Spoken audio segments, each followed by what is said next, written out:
Alright, my friends, welcome back to Frogboy X1 Gaming. I'm Andrew, and I wanted to do another follow-up video here on the PXN V10, just due to the fact that I feel like the sound was a little bit off on that other video, so I wanted to 100% get my point across for this V10. Now, I put it all back in the box. I'm not going to make any more content on this. This will be the last video for this.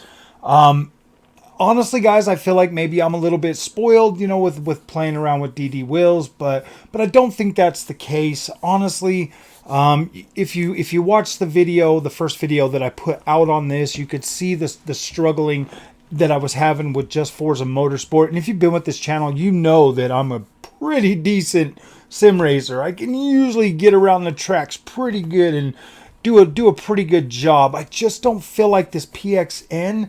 At least this model is, because I know they make other products, and I know they make a lot of other better products that are good. I mean, they make, they've got a DD wheel out there. They've got some other stuff that is, like controllers and other things. So I don't want you to think that just because this product didn't sit too good with me, but you got to understand, I take sim racing very seriously.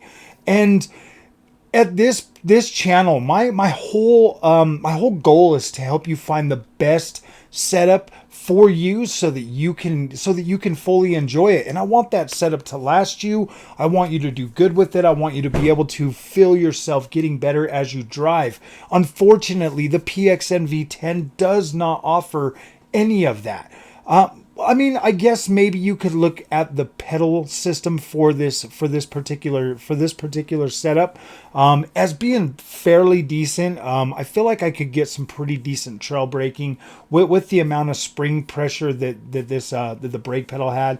The clutch feels pretty decent. The throttle actually feels pretty dang good.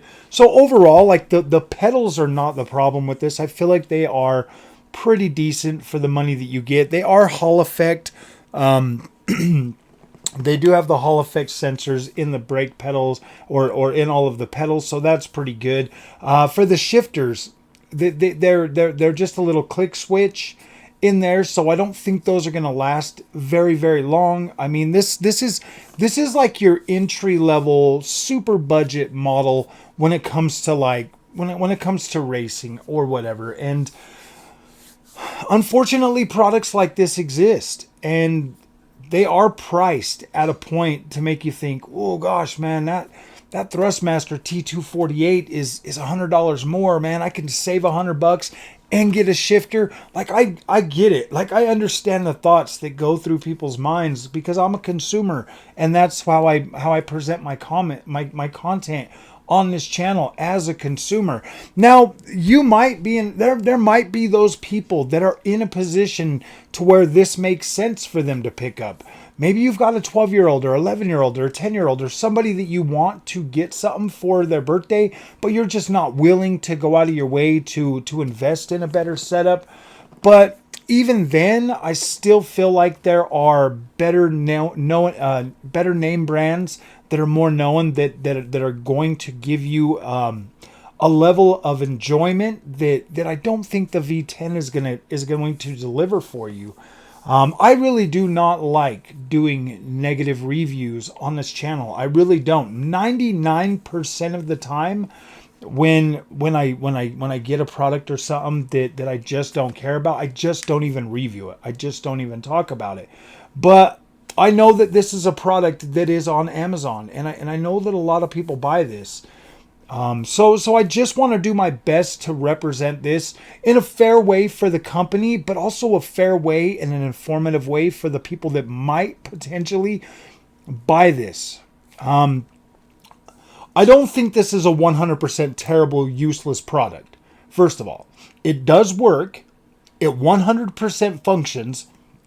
Hooking up a controller to it and using it on the Xbox or the PC or whatever, that is a seamless experience, and there's no fidgeting or no playing around. That 100% works. So there are things about this and features about this that might be, like, man, you got $250, you just want a wheel, and you've got a PlayStation 4, an Xbox Series X, and a PC and you want it to work for all three of them, for $250, like, you can't beat that. Like, there's no other, I don't think there's any other product on the market that works that well. And I have bought in products like the Raz One Lucian 2, as well as Drive Hub, and there's more fidgeting around with those than there was with this, just hooking it up with a controller.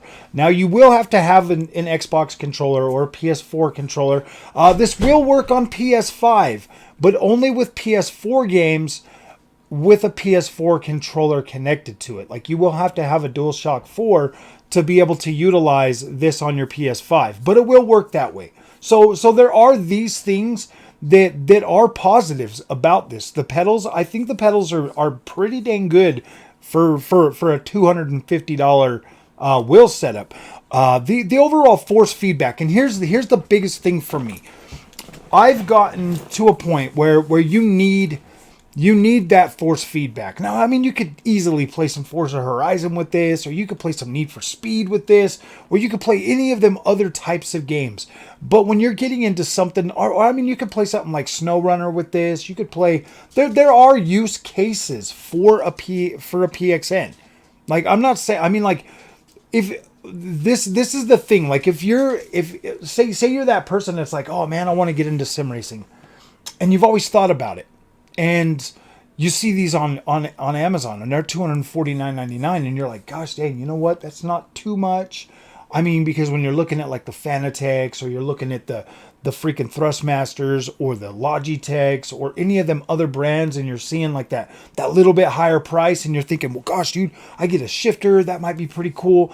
I get it. Like, I understand. I understand from a consumer point of view what you would be thinking and why you would be thinking about purchasing a product like this. I do 100% think that a product like this could 100% make or break your experience in sim racing. At first, it might be cool, you know.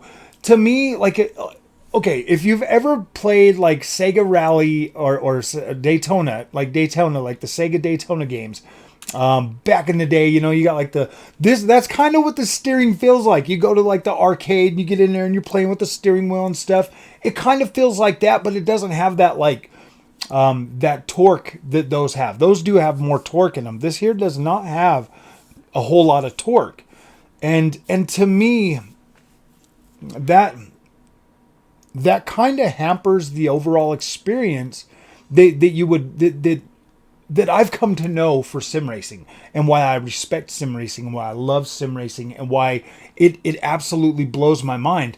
Like, I'm testing another product for Camus right now as well, and like it's night and day. It's night and day, and the quality level between the two is just insane.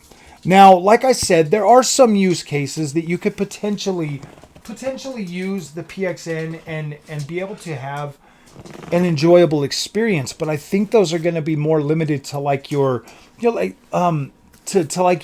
arcade experience, like your arcade games. I feel like that would be, you know, somewhat fun.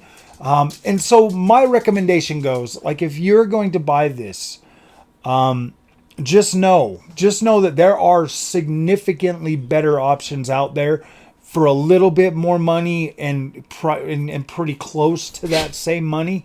But there's also you know, there are better options for around the same price. But this isn't a completely terrible product. Like, it does work and it does function. So yes, you will be able to get a general experience out of it, but it also could potentially sour your whole sim racing. If you're wanting to get into sim racing and you take it seriously and you're playing games like on PC or something, and you're playing you're playing Automobilista 2, or you're playing Assetto Corsa Competizione, or you're playing some of them other higher level, you know, realistic sim racers, this is not a good option for those games, period.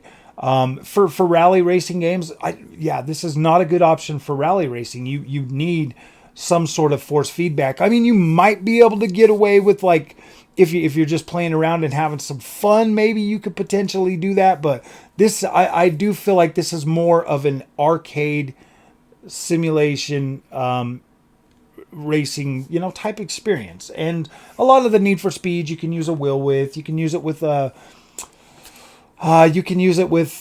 basically, Need for Speed, your Forza Horizons. You can use it with some of them other games. You can actually use sim racing wheels. I think you might actually be able to use one in like Grand Theft Auto too. But yeah, for my recommendation is, if you're not wanting to be serious about sim racing, but you just want like the wheel setup peripheral, maybe you can look at this one. But other than that, I just cannot recommend this for real sim racing. And that sucks. I don't want to be negative or mean about this product, because PXN, I want to be fair to PXN Game. Like, I don't feel like I don't feel like this was the best product for them to send me to review. I did ask them for the V12. I said, look, I would much rather cover your direct drive wheel. That's something, more along the lines of something that I'm interested in.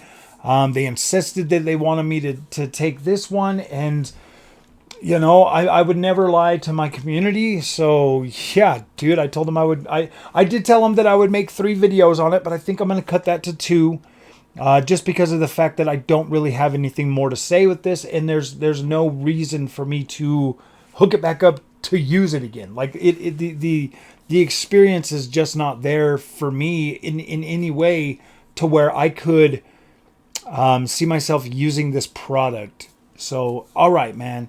If you guys like this content, don't forget to like and subscribe. I will see you guys in the next one. Thank you so much for watching.